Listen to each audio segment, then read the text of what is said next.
নমস্কার বন্ধুরা, অনুভার রান্নাঘরে সবাইকে স্বাগত জানাচ্ছি। বন্ধুরা, আজকে আমি আপনাদের তৈরি করে দেখাবো আমাদের ভারতবর্ষের খুবই পুরনো একটা কুকিজ নানখাটাই বিস্কুট রেসিপি। এই বিস্কুটটি সাধারণত মাইক্রো ওভেনে তৈরি করা হয়। তো বন্ধুরা, আজকে আমি কোনো রকম মাইক্রো ওভেন ছাড়া, এমনকি বাটার ছাড়াই ঘরে থাকা কয়েকটি সাধারণ উপকরণ দিয়ে গ্যাস ওভেনেই তৈরি করে দেখাবো, যেটা দেখে আশা করছি আপনাদের খুবই ভালো লাগবে। আর সেই জন্য দেখুন বন্ধুরা, শুরুতেই আমি একটা বড় মিক্সিং বোল নিয়ে নিয়েছি, আর তার উপরে বসিয়ে দেবো এরকম একটা ছাঁকনি। আর তার মধ্যে নিয়ে নেব 1 কাপের 4/3 মতো গুঁড়ো করা চিনি। এখানে আমি চিনিটাকে মিক্সির জারে একটু গুঁড়ো করে নিয়েছি, আর সেই সঙ্গে কিন্তু এরকম 4-5টির মতো ছোট এলাচও একসঙ্গে গুঁড়ো করে নিয়েছি এই চিনির সঙ্গে। আর এবার আমি এই ছাঁকনির মধ্যে নিয়ে নেব এই 1 কাপের 4/3 মতো গুঁড়ো করা চিনি। এখানে আমি চিনিটাকে মিক্সির জারে গুঁড়ো করে নিয়েছি, আর সেই সঙ্গে কিন্তু 4 থেকে 5টির মতো ছোট এলাচও একসঙ্গে গুঁড়ো করে নিয়েছি। এই ছোট এলাচ গুঁড়োটা দিলে কি হবে, এই বিস্কুটটার মধ্যে কিন্তু খুব সুন্দর একটা এলাচের ফ্লেভার আপনারা খুব সহজেই পেয়ে যাবেন। এবার আমি চিনি গুঁড়োটাকে ছাঁকনির মধ্যে নিয়ে নেব। তারপর এই চিনিটাকে আমি খুব ভালোভাবে একটু চেলে নেব।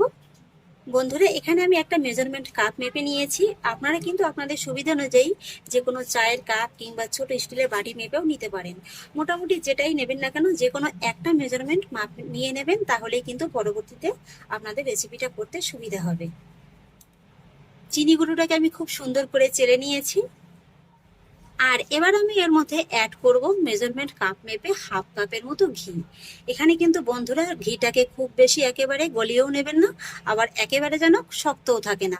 মোটামুটি ফ্রিজে যদি ঘিটা থাকে, সেক্ষেত্রে আধা ঘন্টা থেকে 1 ঘন্টার মতো বাইরে রেখে দেবেন, তাহলে কিন্তু এরকম একটা নর্মাল টেক্সচারে চলে আসবে।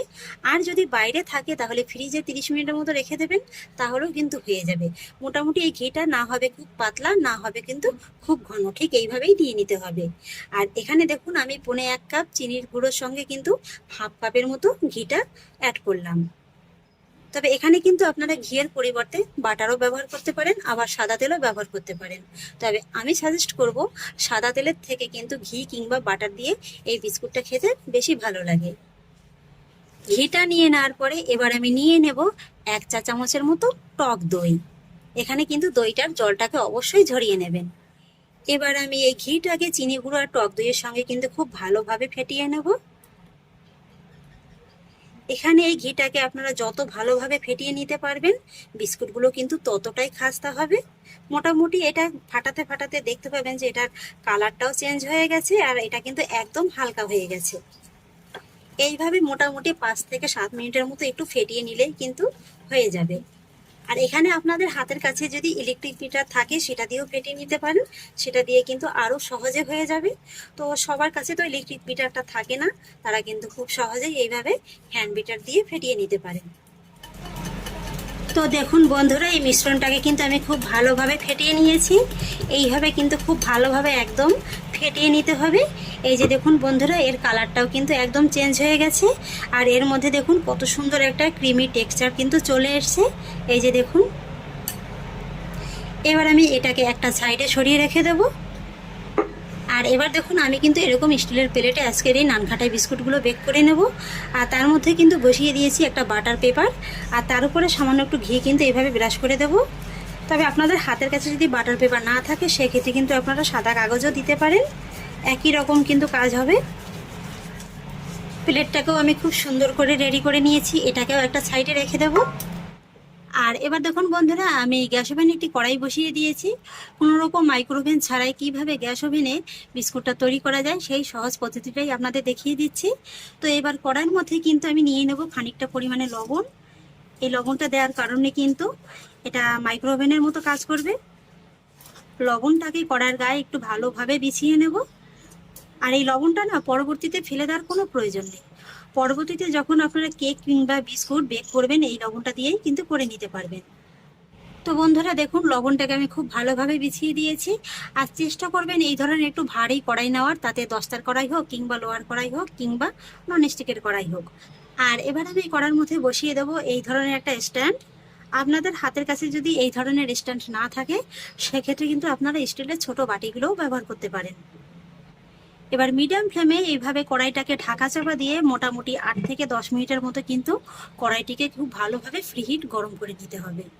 আর ঢাকার মুখে যদি কোনো ছিদ্র থাকে এটাকেও কিন্তু অবশ্যই এইভাবে আটকে দিতে হবে। এদিকে কড়াইটা গরম হতে থাক, সেই ফাঁকে চলুন আজকের বিস্কুটের জন্য বাকি প্রিপারেশনগুলো সেরে নেব। তো সেই জন্য দেখুন বন্ধুরা, আমি আরও একটা বাটি নিয়ে নিয়েছি আর তার মধ্যে কিন্তু আবারও ছাঁকনিটাকে বসিয়ে দিয়েছি। আর এবার আমি ছাঁকনির মধ্যে নিয়ে নেব 1 কাপ ময়দা। যে কাপটা মেপে আমি চিনি গুঁড়োটা নিয়েছিলাম ওই কাপেরই কিন্তু 1 কাপ ময়দা নিয়ে নিয়েছি। এখানে আপনারা ময়দার পরিবর্তে আটা দিয়েও বিস্কুটটা তৈরি করতে পারেন, তবে ময়দা দিয়ে করলে কিন্তু বিস্কুটটা খেতে বেশি ভালো লাগে। আর তার মধ্যে নিয়ে নেব বড় 2 চা চামচের মতো বেসন। এখানে বেসনটা দেওয়ার কারণে কিন্তু বিস্কুটের ভিতরে খুব সুন্দর একটা কালার আসবে।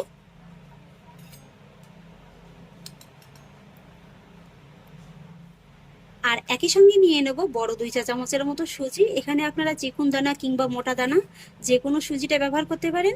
আর এই সুজিটা দেওয়ার কারণে কিন্তু বিস্কুটগুলো খুব সুন্দর খাস্তা হবে। আর সেই একই সঙ্গে বিস্কুটগুলোকে খুব সুন্দরভাবে ফুলানোর জন্য নিয়ে নেব হাফ টিস্পুনের মতো বেকিং পাউডার। এখানে আপনাদের হাতের কাছে যদি বেকিং পাউডারটা না থাকে সেক্ষেত্রে কিন্তু আপনারা 1/4 টিস্পুনের মতো বেকিং সোডাটাও অ্যাড করতে পারেন। আর তারপর নিয়ে নেব এই বিস্কুটের স্বাদটা বাড়িয়ে নেওয়ার জন্য এই 2 পিঞ্চের মতো লবণ।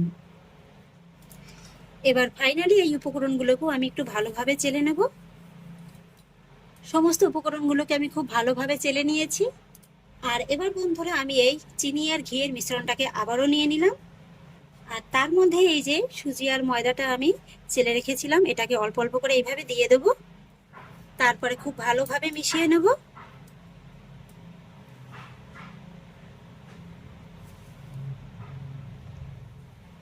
এই তো দেখুন বন্ধুরা, আমি কিন্তু খুব ভালোভাবে মিশিয়ে নিয়েছি।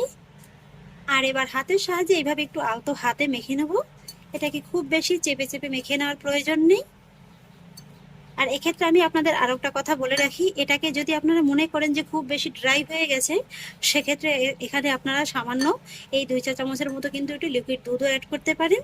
তবে আমার কিন্তু কোনো কিছুরই প্রয়োজন নেই। এই যে দেখুন খুব সুন্দরভাবে কিন্তু একদম পারফেক্টভাবে এটা তৈরি হয়ে গেছে। আমি যে আপনাদের মেজারমেন্ট মাপগুলো দেখিয়ে দিয়েছি এই মাপগুলো দিয়ে দেখবেন আলাদা করে কিন্তু জল কিংবা দুধের কোনো প্রয়োজন হবে না। আর এটাকে কিন্তু খুব বেশি জোরে জোরে চেপে চেপে মাখতে যাবেন না। এভাবে একটু হাতের সাহায্যে আলতো হাতে একটু মেখে নিলেই দেখতে পাবেন এটা একটা জায়গায় খুব সুন্দরভাবে কিন্তু একদম জড়ো হয়ে গেছে। এই তো বন্ধুরা, আমি কিন্তু ডোটাকে খুব সুন্দরভাবে মেখে নিয়েছি। আর এর টেক্সচারটা দেখুন, এই যে দেখুন কত সুন্দর, দেখুন এর ভিতরে একদম কিন্তু খুব সুন্দরভাবে জালিদার তৈরি হয়ে যাচ্ছে। এই যে দেখুন, এবার আমি বিস্কুটগুলোকে তৈরি করে নেব। আর সেই জন্য কিন্তু এই যে ডো থেকে এইভাবে হাতের মধ্যে অল্প অল্প করে নিয়ে নেব। আর তারপরে হাতের সাহায্যে এইভাবে একটু মুঠোর মতো করে নিয়ে একটু গোল শেপ দিয়ে নিলেই কিন্তু হয়ে যাবে। এখানে আমি মিডিয়াম সাইজ করে নিচ্ছি, আপনারা চাইলে কিন্তু এর থেকে বড় কিংবা ছোট করেও নিতে পারেন।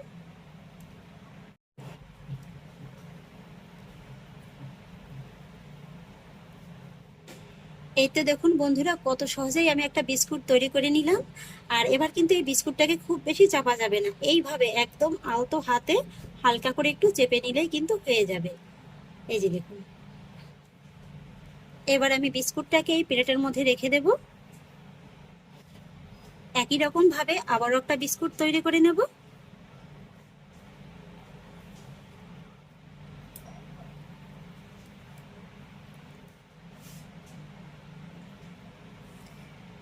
এটাকেও একই রকম ভাবে রেখে দেব। আর এইভাবে কিন্তু একটু গ্যাপ গ্যাপ দিয়ে রাখবেন, কারণ এই বিস্কুটগুলো কিন্তু বেশ খানিকটা ফুলে যাবে। তো দেখুন বন্ধুরা, বিস্কুটগুলোকে প্লেটে আমি খুব সুন্দরভাবে সাজিয়ে নিয়েছি। আর এবার আমি বিস্কুটগুলোকে সাধারণত ডেকোরেশনের জন্য এর উপর থেকে দিয়ে দেবো সামান্য একটু পেস্তা বাদাম আর একটু আমন্ড বাদাম।